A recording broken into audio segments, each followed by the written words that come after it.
Mediterranean is a climate change hotspot, with the eastern region warming even faster. Furthermore, semi-protected aquaculture areas experience even worse conditions. Over the last years, water temperatures have risen over 2 degrees Celsius in some locations, with summer peaks reaching nearly 30 degrees. These changes impact fish farming, raising a key question: how can farmers adapt? To address this, we developed a decision support tool within the EU-funded ClimeFish project in collaboration with the Brandenburg University of Technology. The tool simulates climate-driven biological impacts on farm fish. By exploring different climate scenarios, fish farmers and policymakers can make informed decisions to ensure aquaculture remains sustainable and warming the environment.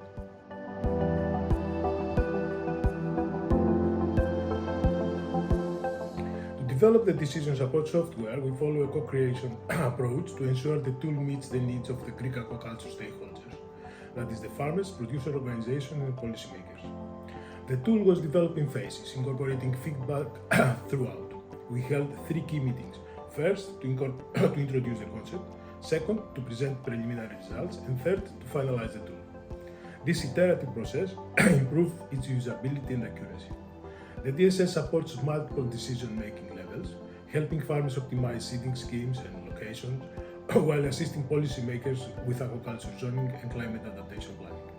By integrating stakeholder input from start to finish, we ensure DSS is not just a theoretical model, but a practical, user-driven tool for aquaculture decision-making.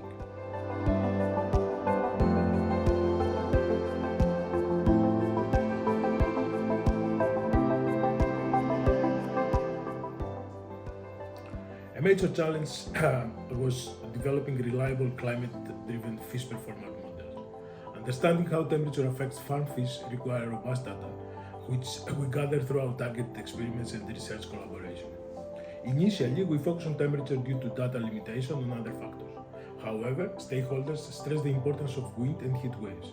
To address this, we introduced an indirect method to assess their impact on feeding behavior and mortality rates.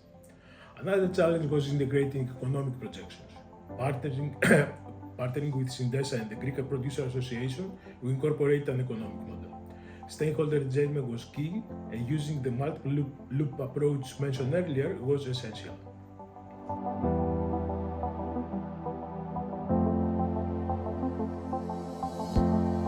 DSS is a strategic tool that helps the Greek aquaculture sector adapt to climate change by allowing users to test what-if scenarios.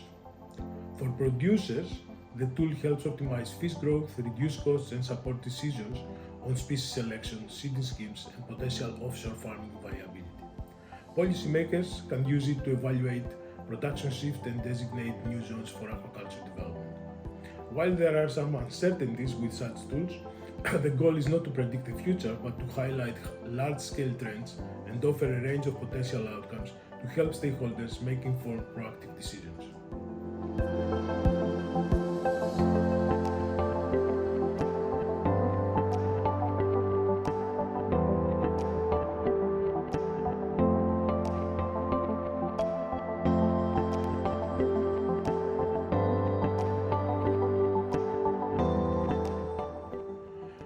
Climate change is already reshaping aquaculture. Data shows that sticking to a business-as-usual approach will lead to losses, but adaptation offers opportunities. While knowledge gaps remain, we have enough data to support informed decision-making. The key to successful adaptation is robust monitoring and forecasting. Without reliable data, implementation of any solution will be difficult. Collaboration is essential between industry, policymakers, and researchers. Most importantly, we must act now. The sooner we adapt, the better we can safeguard aquaculture's future.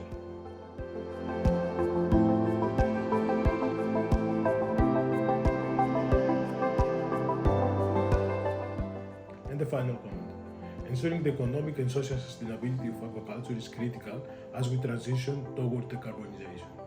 This requires clear priorities, improved regulations, and sufficient funding. By strengthening partnership between industry and scientific community, we can strategically navigate the challenges ahead and build a more resilient aquaculture sector.